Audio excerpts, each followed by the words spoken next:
இப்போ இந்த நாட்களிலே சபை என்னவா இருக்கின்றது? ஆயத்தத்தில் இருக்கு. Very good, super. அதற்காக தான் ஆண்டவர் சபையை நியமித்தார். எத்தனை பேர் ஞானஸ்தானம் எடுத்திருக்கீங்க? அல்லேலூயா. யாரோ ஒரு ஞானஸ்தானம் எடுக்க போறாங்கன்னு கேள்விப்பட்டேன். யாரும் இங்க இருக்கிறீங்களா? உள்ளீர்களா? இல்லையா? ஓகே. அவங்க இருந்தா ரொம்ப பிரயோஜனமா இருந்திருக்கும். ஞானஸ்தானம் என்று சொல்லும் பொழுது என்ன? ஞானஸ்தானத்துக்கு இப்ரேய மொழியில மிக்வா என்று சொல்வார்கள். ஏற்கனவே ஒரு செய்தியில வந்ததா என்ன? கவா என்று சொல்லும் பொழுது 50ஆம் அதிகாரம் 31ஆம் வசனம். கர்த்தருக்கு காத்திருக்கிறவர்கள் புது பலன் அடைந்து, இந்த காத்திருக்கிறவர்கள் என்று சொல்லி சொல்றார். those who wait upon the Lord. இந்த காத்திருக்கிறதுக்கு தான் இப்ரேய மொழியில கவா என்று சொல்லி அழைக்கப்படுகிறது. கவா என்று சொன்னால் கர்த்தரோடு பிணைக்கப்பட்டு இருக்கிறவர்கள்.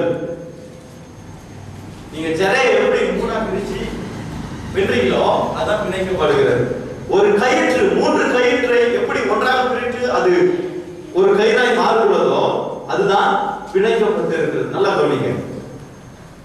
அப்போ இந்த ஞானஸ்தானம் என்று சொல்கிறது மிக்வா அப்படி சொன்னா நான் என் தேவனோடு கூட இணைக்கப்பட்டு இருக்கின்றேன், பிணைக்கப்பட்டு இருக்கின்றேன்.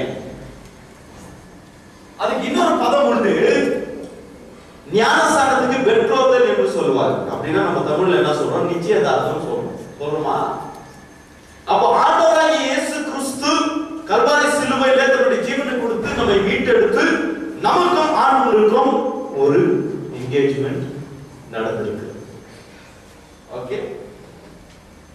இப்போ யூத கலாச்சாரத்தின்படி என்ன டைம் முடிக்கிறேன் கவலைப்படாதீங்க.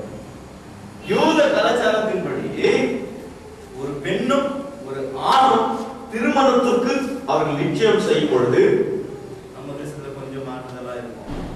இந்த காலத்துல அதுவும் மாறி போச்சு. நேற்று என்கேஜ்மெண்ட் பண்ணா இன்னைக்கு கல்யாணம், அந்த ட்ரெண்ட் வரைக்கும் வந்துடுச்சு. ஆனா பழைய காலத்துல நம்ம தமிழ்லயும் சரி நம்முடைய இந்தியாவிலையும் சரி என்கேஜ்மெண்ட் ஆகி குறைஞ்சது ஒரு 6 மாசமா வைப்பாங்க. ஏன் தெரியுமா?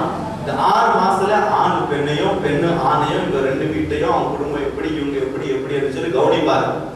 இது எங்க இருந்து வந்ததுன்னா இது பைபிள்ல இருந்து வந்ததுதான். அப்ப யூத கலாச்சாரத்தின்படி என்ன பண்ணுவாங்க? ஒரு ஆணும் பெண்ணும் அவர்கள் என்கேஜ்மெண்ட் பண்ணும் பொழுது அவர்களுக்கு ஏறக்குறைய திருமணம் ஆனது போல. ஆனா அவர்கள் ஒன்றாக இணைந்து இருக்க மாட்டார்கள், இசைந்து இருக்க மாட்டார்கள். புரியுதா? திருமணம் ஆன அளவுக்கு அது ஒரு கேரண்டி. 12 மாத காலம் இந்த பெண் புருஷனுடைய வீட்டுக்கு போகக்கூடாது, தனிமையா இருப்பாங்க. இந்த 12 மாதத்துல இந்த மனவாட்டி என்ன செய்யணும்னா தன்னுடைய கணவனை குறித்து அவன் எல்லாவற்றையும் கற்று அறிய வேண்டும்.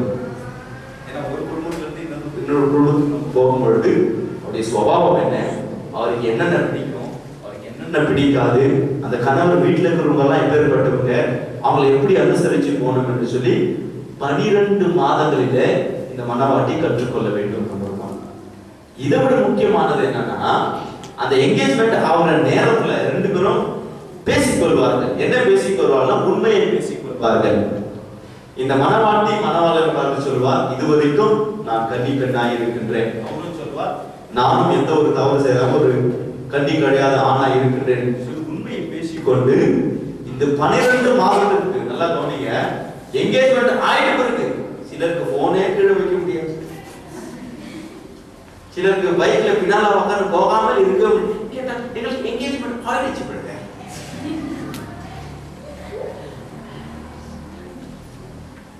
அங்கெல்லாம் ரொம்ப சிக்கல்.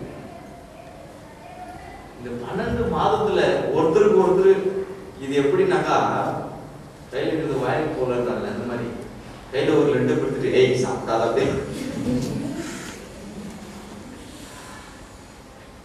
அந்த இடத்துல அவங்களுக்குள்ள இருக்கிற பொறுமை, அவங்களுக்குள்ள இருக்கிற பரிசுத்தம், அவங்களுடைய சோகம் எல்லாமே சோதிக்கப்படுது. அப்போ இந்த மனவாட்டி சொல்லுவானா, இது வரைக்கும் நான் கண்ணி கழியாம நான் இருந்தேன், இனியும் உனக்காக நான் 12 மாதம் காத்துக்கொள்வேன். அந்த 12 மாதமும் பரிசுத்தமாய் தன்னை அவள் காத்துக்கொள்வான். இப்ப இயேசு கிறிஸ்துவிய சீனியர்ல நினைச்சு பாருங்க, அப்படிதான் யோசேப்புக்கும் மரியாதைக்கும் என்கேஜ்மெண்ட் ஆனது. அப்படிதான் பைபிள் சொல்லுது. ஆன உடனே வேற வேற வீட்டுல இருக்காங்க. ஆனா இவர்கள் ஏற்கனவே புருஷனும் மனைவியும் போல இந்த ஊரே அது நிச்சயம் செய்து ஊர் அடிச்ச விஷயம். இப்ப திடீரென்று சொல்லி அவர் கர்ப்பம் என்று சொல்லி சொல்லும் போது யோசேப்புக்குள்ள ஒரு கலக்கம். நம்ம நாட்டில் என்கேஜ்மெண்ட் மாதிரி இருந்துச்சுன்னா